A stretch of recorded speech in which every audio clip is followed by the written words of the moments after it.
As of last year, 2020, Uganda's export volume to Turkey was over 19.7 million US dollars. But guess what?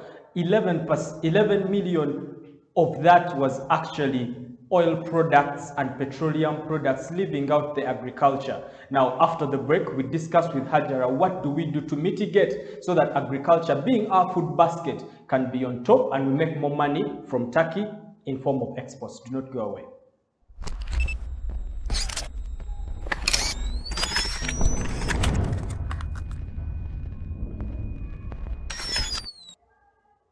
And welcome back. Now, last week we discussed what Uganda could potentially export to Turkey. So from the Turkey Africa Business Forum that happened this year, we discovered that agricultural products could be Uganda's biggest shot at the Turkey market. Last week we discussed with Hajara Ashaba some of the products: coffee, cocoa, beans, name it. Now today we continue and we discuss how we mitigate agricultural products rather than petroleum or oil products. Welcome to the show, Hajara. Thank you, Shadrach. Good to see you again. Yeah, good to see you. Good to be here. Say hi to people. I'm really appreciative of Yeah. the people that always take their time to watch our shows. Right. Whether or not they benefit from them, because I really hope they do. They are informative, and this is the kind of show where we try to link up those that are interested in trading. So yeah, I really hope that Ugandans are gaining something from this entity. Right, and to be fair, get back to us by sending us your reviews, your remarks in the comment section below. Now, if you are on YouTube, the comment section below. If you are on Facebook, the comment section below. Now, you are watching the market code, your business identifier. We are a bridge to your business, to that investor, that manufacturer. We even get you business outside the country. Now, for Turkey, the .NET agency got you sorted in that marketplace. Hajara, last week we saw, and we even discussed the history for Africa and Turkey, which goes for a very long time, over the 1500s, the billions of dollars that have evolved through this arrangement. The export volume has been so much. So with Uganda, we took a microscopic look and we saw that agriculture is our long shot at this. And we saw some of the products. So tonight, I want us to discuss some of we did not discuss poetry, but poetry is a long shot. Now, before we got on air, you told me of a country which state house is for years has been served and also been distributed by Uganda. They get their poultry products or just the chicken? Just the chicken, but the first house of Gabon consumes Uganda's chicken. So before we even go back, because we are digressing, but I just want a Ugandan who is watching to understand what you're talking about. Now, who supplies? Government supplies Gabon's state house or an individual? What happens in that kind of arrangement? It's one of those ventures where you have government backing an individual, because it's a Uganda-Gabon connection, and it is. We do not have ventures where government is 100% invested, but in as far as that is concerned, the government is venturing out with Ugandans, and some Ugandans were able to land on that deal. Right. So let's talk about the possibility.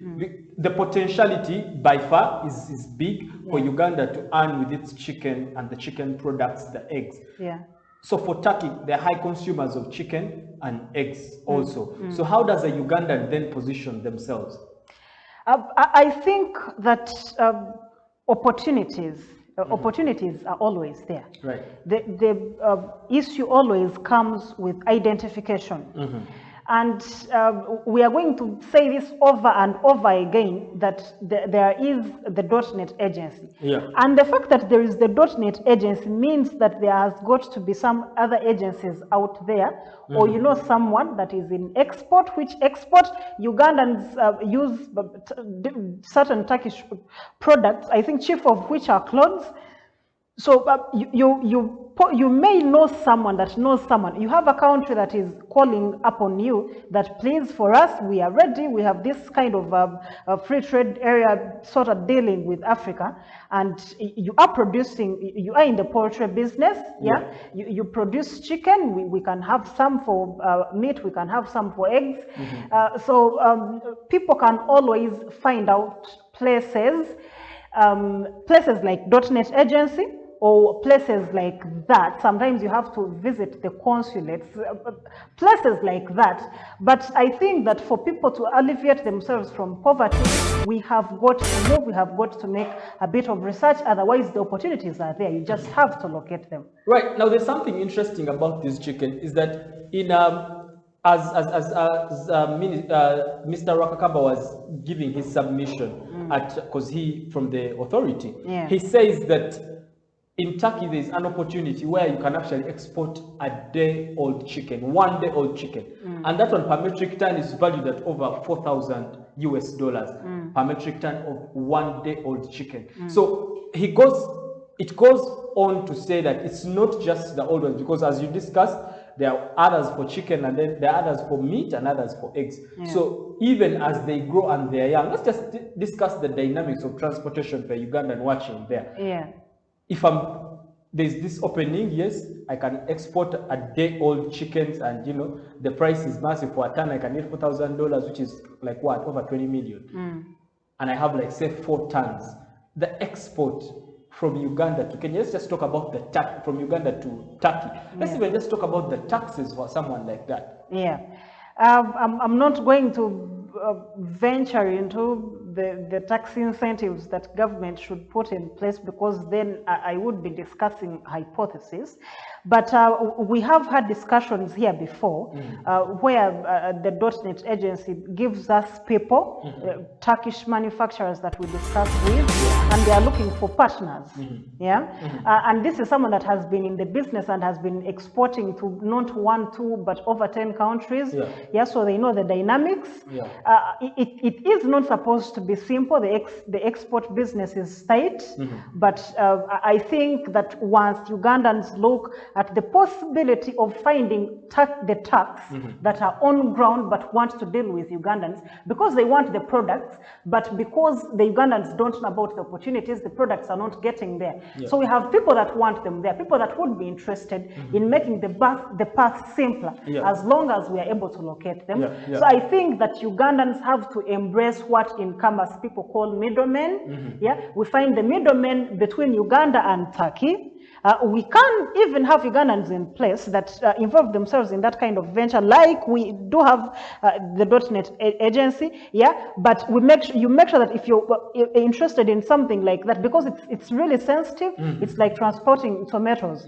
You won't put them in a container, so it can spend 3 months on the water. They may die. It's a high possibility. So you would have to look at things like air and whatnot. So the best way to deal, I think, in things like the 1 day old chicken and whatnot, is having partnerships with tax that are on ground and have an interest in. So do we then, from your submission, do we then have people, and for them their sole business model is just to export, maybe to transport, because then they are not the exporters, they're just a transport medium. For them to transport to Turkey, and that's all they do. Just their business. Yes, that's a credible business. That is a legitimate business of transportation. It is there, whether it is by water or it is by air, but it is there. People transport things as mega as me having a phone and I want it transported from the UK, and I find someone that is much like a broker, someone that is in charge of collecting things from the UK and bringing them to Uganda, and then collecting them from Uganda back and forth like that. We have people like that. So before we actually get off the chicken products, we have had history of chickens, dying and people making losses, because the Ugandan is watching you right now, and you have told them the potential of them exporting, so they are hiked up.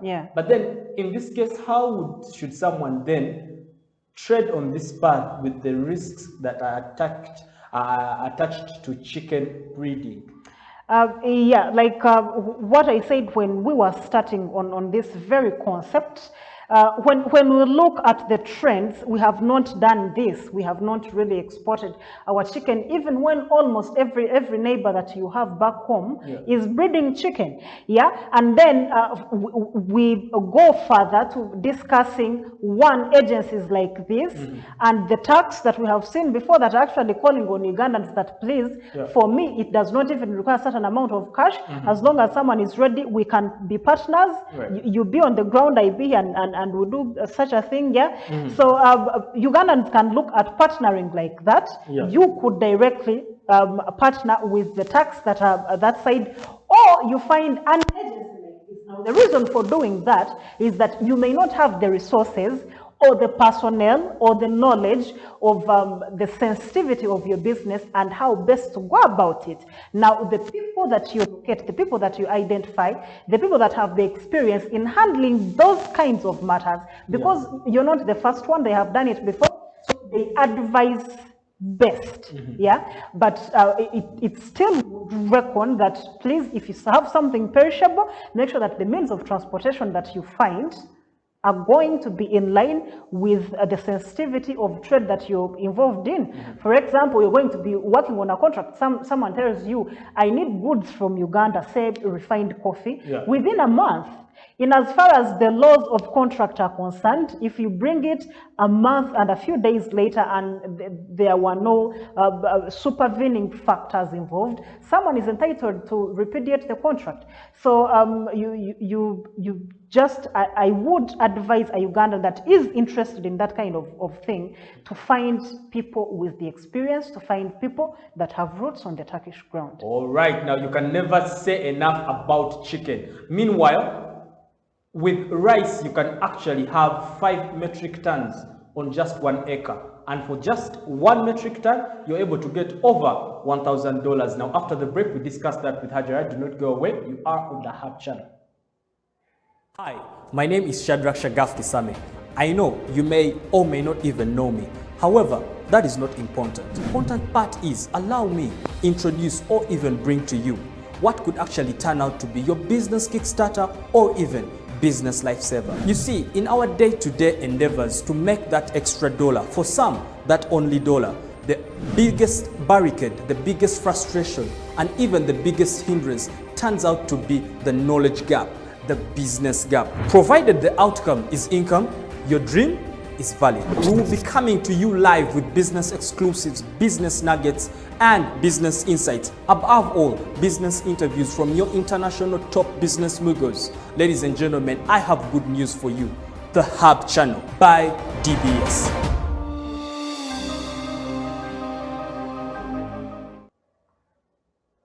And welcome back. You are still on DBS Business, the Hub Channel. Market code your business identifier. Now guess what, we are still at the Hub. It's where we are broadcasting live in Munyonyo at Salama Road. Now for you who is actually interested in outdoor broadcast, name it, content creation, TV shows, live streaming, .NET Broadcast Services has actually got your back. Just reach out, call the number on your screen, and we'll be definitely able to get back to you. Now, if you are watching on YouTube, do not forget to subscribe, click that bell. In case we put up something, you'll definitely be the first to know. Now, get back to us for reviews and comments in the comment section. Then we shall also be definitely able to get back to you. Now, Hajara, with all this we're discussing with the rice, 5 tons. An acre is big, it's very big land. You maximize it, get 5 tons, and each ton you're able to get close to $2,000. How does the Ugandan position themselves? Because things like rice have been left to investors, Indians. How do we change the narrative to a Ugandan growing this and they are even able to export? Before we even look at them exporting, how do we change the narrative? And Ugandans are growing on a large scale, rice, for example. I was looking at the figures, and the very latest show that Uganda was produces 238,000 metric tons of rice. And even then, like you said, you have foreigners involved in the trade. For several reasons, I would presume. It does not favor most of the soils. Yeah, like for example, where I come from, you wouldn't survive there with your rice. And then there are several other factors that someone is going to look at the income that they will derive from something, but we are subsistence farmers. So people normally concentrate on something they can both eat, and then they just sell the surplus just for the sake of it, because it is just a balance. Yeah, rice is something that you can eat from and sell, but it's just not the meal for Ugandans. It's not the everyday meal for Ugandans. So I think just like any other thing, like we treat things like cocoa, things like cotton, we look at it like, that's not my thing, I can do well with beans. But then again, you go down to looking at the market. If someone grows rice in Tungamu, where are they going to sell it? Who are they competing against? What is going to be their entry into the market? So we are going to sit here and tell Ugandans that you're supposed to go out and do this and do the other. But I think that as we do that, we need to call on the government. Our government needs to play a role. The government needs to empower people with information and services like we did have with NADS. Except that this time when you're doing something like that, do not give people things to plant. Don't give people beans. People have beans. Was NADS a right strategy? Let's just politic for a bit. It was in good faith. I think it was the right strategy, but the methodology used just wasn't going to work, because you're coming with 2 kilograms of beans and you're giving them to people. I mean, these are beans that people can, in any case, secure. They have no education pertaining what they're supposed to do with them, and as you give them, you don't put in mind to say that now this is southwestern Uganda. They don't plant cocoa. Now this is Story region. They plant apples. Now let me give them apples. They did not look at the regional strengths of the region. So it was a good strategy, yes, but the method of execution was not effective. That's why it was never going to work. That's why it's not going to work.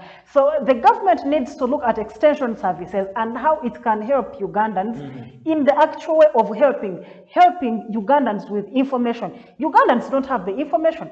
They do not know that Turkey is open for business, but we don't have the means of accessing the manufacturers there and the consumers there that are even available for partnership. Ugandans do not know that you only have entities like DBS that are coming up with such things. But this is an agricultural country. The government is not doing enough. People are supposed to be equipped with this kind of information. Yeah, so if I go back to your question, people are not growing rice because, like you said, the people that are in the rice growing business already, they are big names.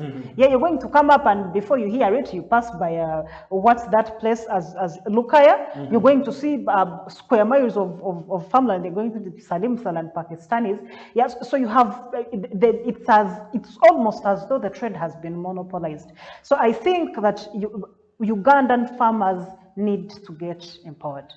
So when you talk of empowerment and you say NADS was a good idea, but methodology was wrong, then what should government do exactly? Because I remember the president of Uganda, I like to mention all his names, Yoweri Kaguta Museveni Tibuhaburwa, His Excellency, was saying the other day why he puts the army men in the NADS is for enforceability. But now if the army men have failed and the layman, the normal civilians were corrupt, then what do we do then to help a normal farmer to be able to get to the Asians who are growing the rice? First of all, I'm going to tackle two things. First of all, NADS. I'm going to tackle NADS and Asians. NADS, when you're coming up with something like NADS, we have normally these projects come up, but they are brought up by money makers. Someone sits, I come up with a concept paper. My father is a minister or some top army person. I go to him, I tell him I have this idea, you have access to the president, reach out to him. We get billions and trillions, yeah, and it gets there. So NADS was started either that way or in any other way, but the way did not include involving the stakeholders. Ugandans, they did not listen to the people. They did not ask the people, what do you want? Otherwise, why are you giving cows to the Karamajong, for example, and you're giving them 1-2 cows? What are they going to? They don't even do cattle farming at a commercial level. You have to teach first, to teach people first. This is the mission of the program. We are bringing nuts, but we don't want you to rear cows so you can milk them and drink milk and blood. Yeah, but Hajar, if you say from inception it was wrong, I do not know, because usually from inception, I and you are knowledgeable that the technocrats, let's say for instance, the .NET agency crafted and tailor-made a proposition and, you know, something that would work for Ugandans. For instance, like what we've done before with, you know, the Kalangala and what. Yeah. We tailor-make it properly, take it to government, and they choose to politique. Yeah. So the idea, first of all, is grown well, but then they politique later. Because I do not really, take me wrong, but children of ministers are not technocrats. But yeah, but that's what happens here. Who is the Minister of Education and what's her qualification? Yeah, yeah. We have had a Minister of Health before. Yeah. He was a lawyer and an Army General. Yeah. So for us, we just do things here. People do not put into mind that what I'm doing. Government does not take a moment to think that what I'm doing may be good, yes, but for who? You are injecting a lot of money in this program, and you're not considering to say that I can't start, for example, a matoke processing plant in southwestern Uganda, yeah? Or you can't start something that is going to enhance the farming and help the farmers of Simsim in northern Uganda. Right. The farmers in Bale, they are Matoke people. What are you doing to make sure that they did not, when they were starting NADS, they did not take the steps to understand that Uganda is, it is different. We have about 64 tribes, different people, different languages, different cultures. We grow different things. Unless we understand the strengths of these people. This is why our biggest exports to Turkey are rather petroleum and distillation products. How does that come about? We don't even produce petroleum products here. So which means we import to export. Yeah? Yeah, and that is a discussion for later in the show. Yeah. Let's wind up this. So how then you were maybe if you want to finalize the rice thing, how then does a private farmer who has seen this opportunity via this platform and they want to take advantage of it, what is the best way? What's the best advice for them?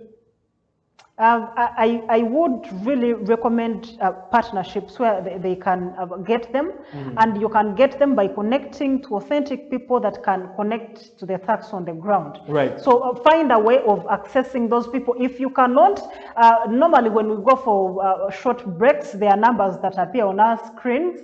Yeah, please reach out to this agency.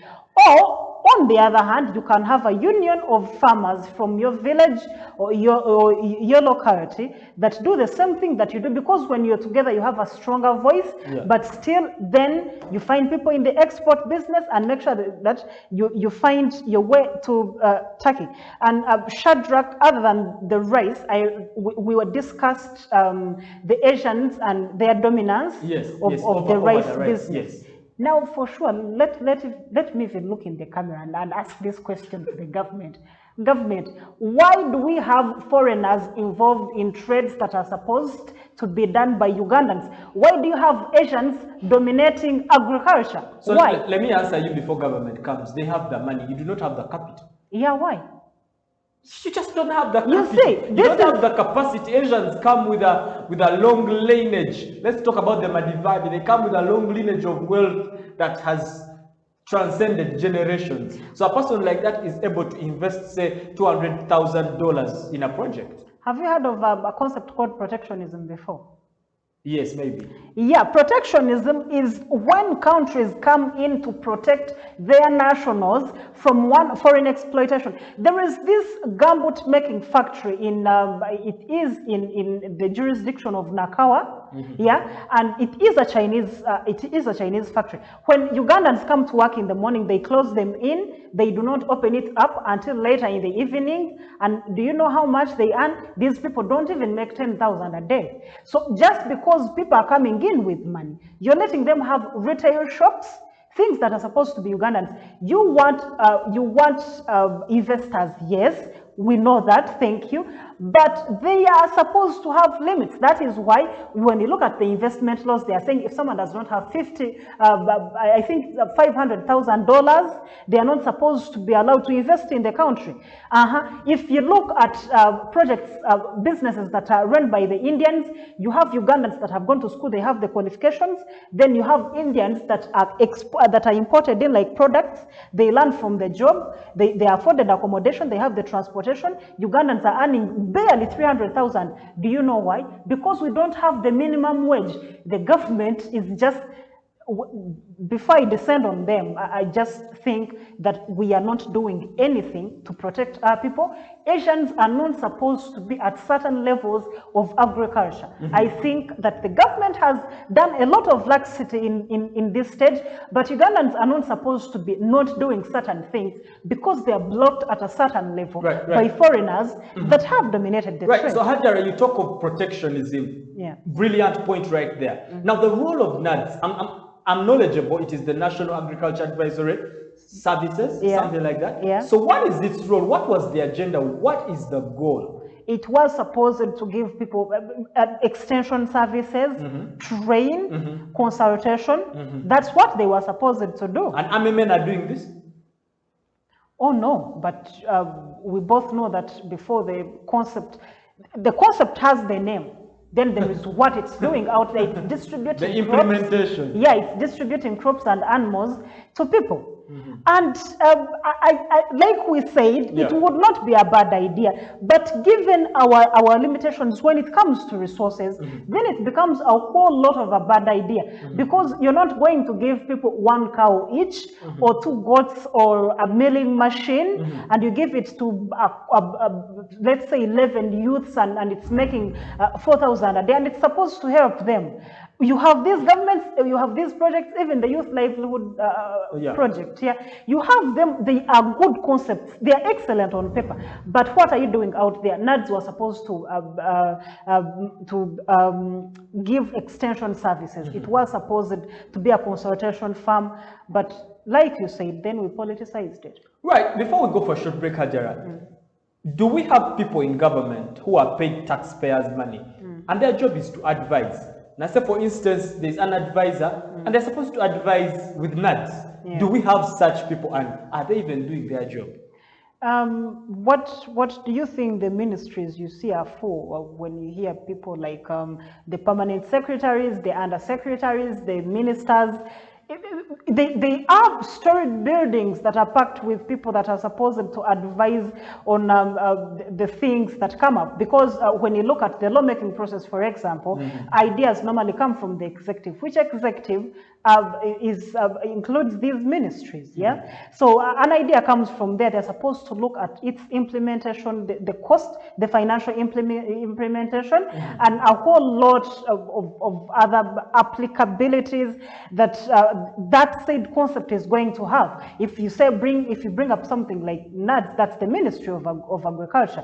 They're supposed to have gone over it. Right. For how long is it going to be there? How much is it going to cost Ugandans? How is it going to be of help? What is our intended target? We are supposed to have those things, but we are still the same country that are watching news on TV that China is threatening to take the Entebbe International Airport because of a debt. So yes, we do have these people employed to work and extend these services. I don't know whether the leadership ignores the advice or the people just don't give the advice. We do not know, we cannot tell. Whether they ignore the advice, whether the advisors are doing their job, that is all left in the walls or corridors of power. Now, for you who is dealing in cassava, guess what? It can make you so much money. That's if you take the advice after the break.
DBS Business Live.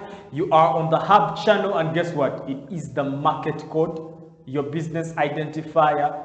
And this week's episode, ladies and gentlemen, we're centering on some of those products that you can export to Turkey and other countries, and they can make you a whole ton of money. Now, guess what? Cassava is still one of those by a long shot. Now, China, for example, is one of the greatest importers of cassava, and they import over 2.7 million tons. Can you imagine? Yeah. A year. Yeah. So if a Ugandan out there could position themselves to grow cassava, what would this look like for them? Yeah, well, they would have to put in consideration first of the available competition. By the way, I think we are not discussing that fact, but I think that we have to be considerate of the things that we are producing, who is producing them, and what is our quality, and what can be done. Now, if you look at countries like Nigeria, countries like Indonesia, countries like the Democratic Republic of Congo, they produce better quality cassava, but Uganda here produces, the figures show 3.5 million tons of cassava that we produce here on an annual basis from a mere 0.4 hectares of land. So I think that we have to revisit.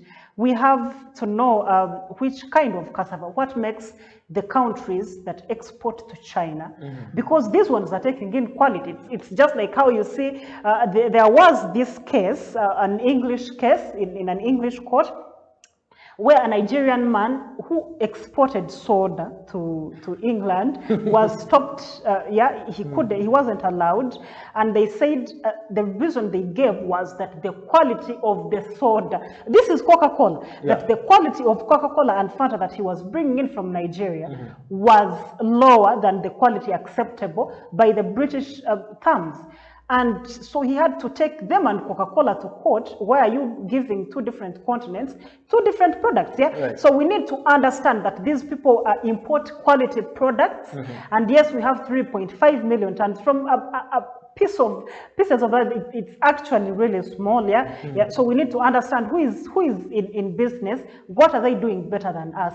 The bottom line is that we need, as agriculturalists, I don't know about you, but I am passionate in that field. I think that we need to do more when it comes to research.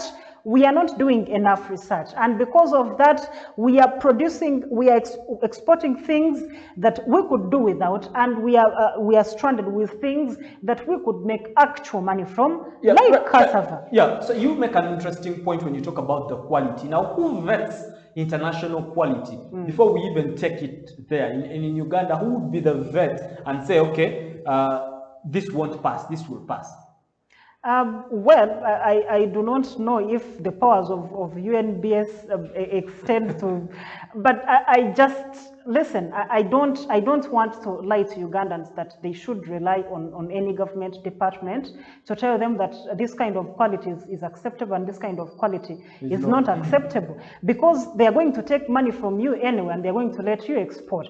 So I would say that Ugandans need to take this on themselves and find out what they can export. Make this your personal journey, and find out the quality that is acceptable. Make sure that what you produce has enough value to be consumed by markets outside Uganda. Otherwise, normally we produce things and we export them to Kenya, and Kenya tells you, no, we cannot have this maize. I mean, there may be politics involved, but what if Kenya is right? Yeah, so we need to take a step as individuals, because the truth is government is not doing what they're supposed to do, whether the departments to do the job are there or not. Now, I am knowledgeable, and research has it that, say, in the next couple of years, the global cassava, market starch would be close to $8.1 billion. How can Uganda position themselves to tap into that? Like you can see on the screen, it's between 2021 to 2026. Yeah, that's too soon. Yeah, it's too soon, like 4 years. Yeah. It will be at over 8.1 billion. US dollars. How can a Uganda tap into that? How do they even how do we even start? Fortunately, Ugandans are starting to look at agriculture. And the Ugandans that are starting to look at agriculture are not the Ugandans that do it to feed their families. Right. They are the Ugandans that do it for commercial purposes. And these are the elite Ugandans from the elite section. Yeah. So they have heard of the technology. They can make the research.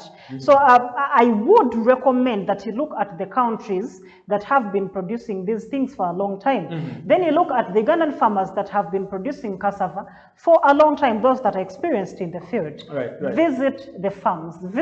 We cannot stress that enough. With agricultural knowledge, you have to visit an experienced person on their farms. And to those that have been farming but selling their cassava to local markets, please, perhaps you did not know, or your parent is doing it on a large scale basis, but you did not know. But how about you take the information to them that, hey, there is a market out there in Turkey, in Asia, in Europe, and the consumption is going to increase just in a matter of a few years. So how about we do something, we bring fertilizers on board, we have enough sufficient research on board to make sure that we produce a cassava such that our market is going to partake in that. The forecast, they are looking at the consumption in billions. Now our great nation that we're always talking about that is open for business, Turkey, the area where it lies, they're actually, this estimate of 8.1 billion, they're actually going to consume 45% of the 8.1 billion. Yeah. Now, a Ugandan out there with this portal of Turkey, the DBS being a portal of Turkey, Yeah. how can they, why, I for a person think it would be a much better opportunity for them to tap in using this window, because 45% of 8 billion is a whole lot of money, and that's just cassava, not anything. Yeah, 8 billion US dollars, so much money. Yeah, I once had a conversation with a friend, and he asked me, he said, what are your interests? I said, cattle, goats. Then he said, what would you look at? I said, beef production. Yeah. And he said, well, there is this day we were looking at the statistics, and if someone asked us for 60 kilograms of goat's meat every day, we wouldn't be able to sustain that for for just a few months. Yeah. So we have this in place. You have Turkey there, but before Ugandans run looking for these people because they are there, we have a country telling us that, hey, we have the opportunities, we have the market, we have the people interested, and the usual trade tariffs that are supposed to be an impediment are not there because we have some sort of arrangement in place. How about you bring your products? Yeah. So I call upon Ugandans to embrace that. Those that did not watch the whole recording of what happened in Turkey can watch our shows here, or they can look for it online. YouTube, I think it's accessible. They can look for the handles of Maurice Ruakakamba, that's the chairperson of the Uganda Investment Board, and they find out what transpired in Turkey. And when they do, you understand that now you have a market somewhere. Right. Now you have to link to the market. Are you going to the .NET agency in Munyonyo? Are you going to find information from a certain consulate or exporters? Yeah. Once you know that, now make sure that you're producing enough. Right. Don't do something that you're going to send one container and then the batch, just the first batch, you don't have something to send anymore. So I think that Ugandans should, I always, when it comes down to agriculture, I will always circle back to information and research. Right. Yeah. But when we do that, make sure that what you are producing is of value that can be sold on a global scale. Right. Yeah. And then we cannot say that it's perhaps like exporting to the UK with the protectionism there, or the United States. No, you have a country that is rather open. Yeah. And then you have agencies in Uganda like the .NET that can connect you there. Right. Then you have people in Turkey that are interested in partnering with Ugandans and working with them. Right. So Hajara, before we go for a short break, finally, on that cassava, there is an opportunity, a potential opportunity of processing over 27 million metric tons of cassava flour. Yeah. And that is close to $7.4 billion in revenues. Don't you think, for the Turks or the Turkish people watching us here, what is the idea or the arrangement of them, say, coming here and setting up a processing plant, and we just take already processed stuff? You know, for whatever investor out there, even the ones that we have in Uganda that are busy growing crops, I think it would be better both for the government and those that would be interested in working in the agriculture sector of Uganda if there was something like that, if Ugandans didn't have to export their things first, so the final product can be gotten from them. Yeah. So you are in Turkey, and you know someone in Uganda that can connect you to the Ugandan market. You have the capability to have a plant here that can process cassava, something that you know is consumable in Turkey and the rest of Europe and even in Asia. So it would not be bad business if someone, well, like I say every single time, first make the research. Be sure that it's what you want to do. But as long as you make it here, man, we have enough cassava for you. I'm telling you, interesting conversation right there. Now, guess what? Last year, 2020, just the export volume of Uganda was close to 20 million US dollars. But guess what? 11 million US dollars of that was petroleum products, distillation products. After the break, we discuss why not agriculture. In this generation and on, early digital literacy will have a huge impact on self-development and strategic intelligence. .NET Hub is cracking the future's code. Kids Who Code is a youth-based circuit program at .NET Hub. This is an initiative to help the kids begin their engineering journey, guiding them and activating their intuition abilities.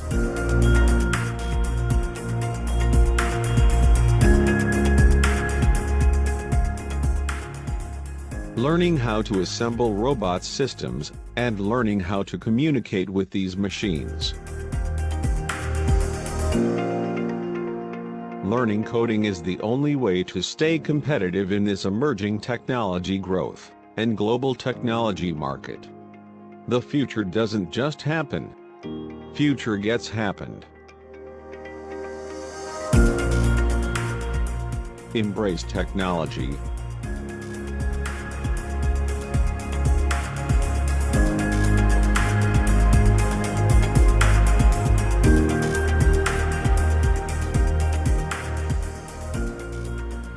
Have your child enrolled this holiday? The future is in technology, and brighter future lies in transcending it. Let's live and lead. Join the Hub community today for AI, machine learning, smart tech. Lot takes place, technology, architecture, we have pastries, and we are also broadcasters. Not forgetting the oil agency that connects you to your manufacturers. It helps you with your brand, your business, all the insights, nuggets, and tips right here at the .NET agency. Now, Hajara, from 2020, we discover that we and the tax, our volume of exports close to $20 million, 11.3 is petroleum, oils, and agriculture is all under 500,000 US dollars. Yeah. What's happening? Are we not producing enough, or we are producing enough but we are unable to export? You know, it is a shame.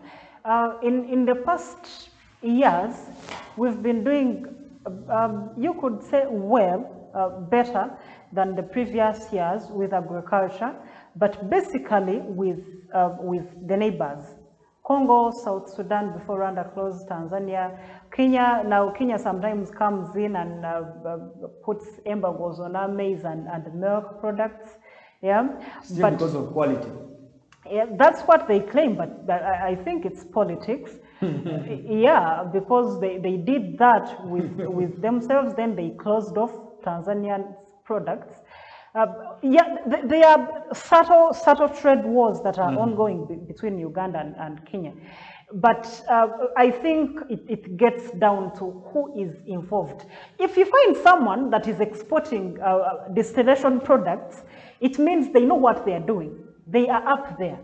If you see Ugandans that partake in agriculture, majority of Ugandans do that, but on a subsistence level. So when they sell to the middlemen, which middlemen sell to people around, well, here. And very few, the agricultural market, like we discussed previously, the higher you go, the more monopolized it gets. And once you monopolize something, once you limit the competition, you're limiting the quality and you're limiting the quantity that can be produced. So where 5 million Ugandans would be producing, you're making sure that less than 2,000 people are exporting. You cannot get the same thing, yeah? So that is the issue. Second, that sometimes the things we produce cannot really compete on a global market. They simply cannot. We have not ventured into adding value to our products. And whenever we sell, you look at that 500,000. Whenever we sell the products that we sell them at such a level that the people we have sold them to are going to make at least tenfold the amount that they have used to buy them from us. So I think that yes, at a lower level with planting, with selling to each other, Ugandans may not, cooperative societies, they may not need associations like you see, rather the authorities like you see with the Coffee Development Authority, but government needs to understand. This is a song, I really hate calling on a government that I don't trust will back up the people anyway, but government needs to understand that people need to understand the value of things that they can export, because once you conceal the knowledge, once you do not give we have the Ministry of Agriculture, for God's sake, what does it do? Once you don't disseminate this kind of information to the people, they're going to produce what they are producing in Rohama, they're going to produce what they're producing in Bujiri, they're going to produce what the kind of simsim they're producing in the north, and then when you, even if you put it on East and Central Africa, you're going to find when it can't go beyond that because the quality is wanting, yeah? So you have agriculture, yes, it is a potential, yes, it could break barriers for this country, yes, but what is stopping us? It is our quality and monopolization of the trade. Right. So Hajara, our time is really well spent. We've talked a lot, sensitized Ugandans, but as we wind up the discussion, I bet that there's a lot of Ugandans that do not know that we grow soya beans here, or they have even never accessed it on shops, soya beans. But soya beans, there's an opportunity in 1 hectare for someone to be able to grow 2.2 metric tons, and that is valued at over $500 per metric ton, and there's a lot of money there. So with soya beans, what is it really? Is it awareness? What exactly are we learning? Well, it may be the lands. Soybean is actually segregative with where it yields, yeah. But if you look, we produce 23,000 tons. Yeah. That's not enough, but that's not too little. Since it's not something that we depend on as a food that we feed on daily, then you may not think that Ugandans are not doing enough right across the country. But perhaps, like we said at the beginning, there are those farms we can visit. There is that advice we can take on. Soybean, they are grown in Uganda. I think I have seen a few farms. It has a market. It's just like nuts and peas. When people set out to sell them, they're actually expensive. So I think it's just a matter of people understanding the strength of their soils and what they can do to boost their soils, and how much of the soil they need, how much cost it's going to take to yield something from it, and what is the advantage of one product over the other. Right. It is a wrap. Hajara, your last words to the Ugandans before we sign out. I would say that the only way we are going to beat a beast called poverty is by interesting ourselves in the one thing that we have strength over almost the rest of the world, which is agriculture. So whatever it is, those of us that have land, those of us that can manage to hire land, whether it's cattle keeping, whether you're going to go into piggery, whether you, I understand we did not discuss piggery, yeah, but such projects, piggery, poultry, those that are interested in cattle, goats, then the actual farming of crops, we have discussed beans, we have discussed cassava, a whole lot. We have to make the necessary research, we have to visit farmlands, we have to know where the market lies and what we can do to enter the said market.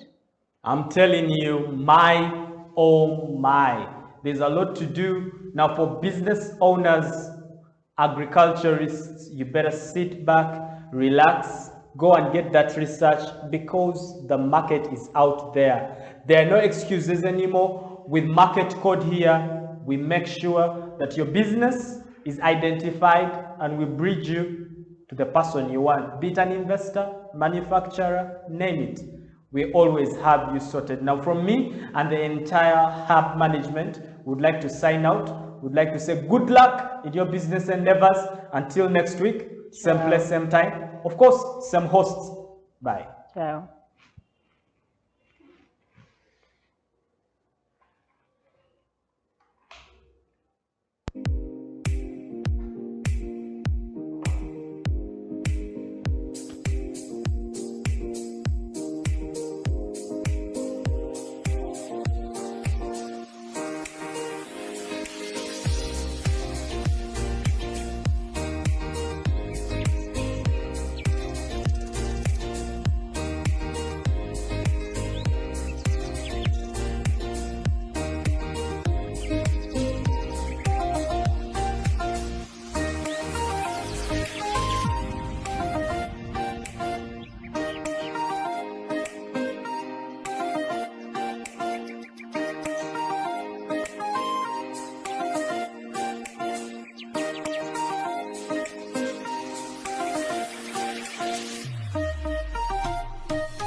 In this generation and on, early digital literacy will have a huge impact on self-development and strategic intelligence.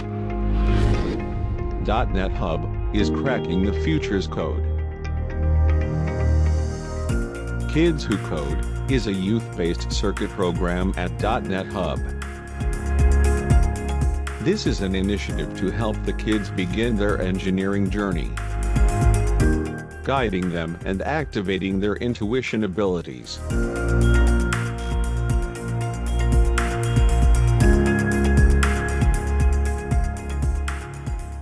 Learning how to assemble robot systems and learning how to communicate with these machines. Learning coding is the only way to stay competitive in this emerging technology growth and global technology market. The future doesn't just happen. Future gets happened. Embrace technology.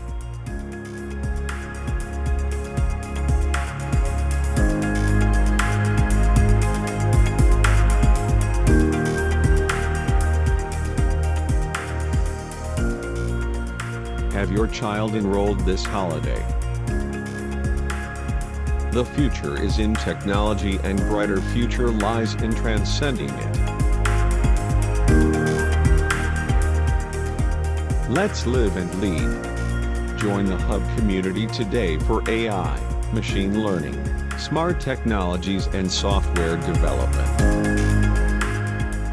Visit .NET Hub today at Car Boomer Stage, Sir Lumamunua Neo Road.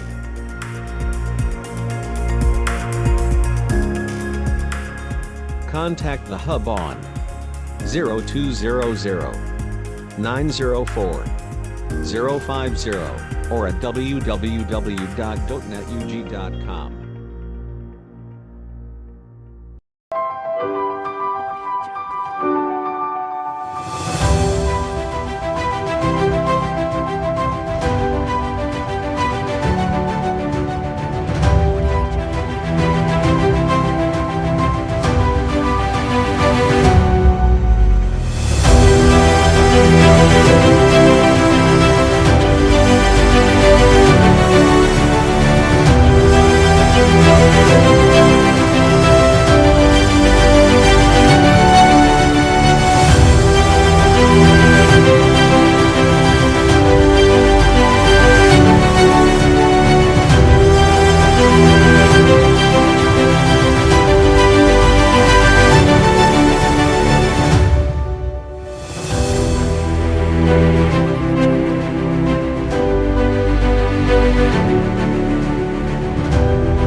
Hi, my name is Onyait John, a teacher by profession. COVID-19 has greatly affected the education of our children, and I know every parent is looking for a turnaround against the timely education syllabus coverage at all ages. Schools have tried online programs to help your child catch up with the syllabus, but I know this is not enough because of the overwhelming numbers. I'm here to introduce to you a T2C program. This is a program where your child is going to be dedicated to a teacher every day. The T2C program will continue even after the schools have opened to further support your child to catch up with the syllabus. Parents and guardians, we shall be contacting you on how to subscribe your child on this program. Or you can contact us today on the contacts on your screen. We thank you for your support and thank you for supporting your child.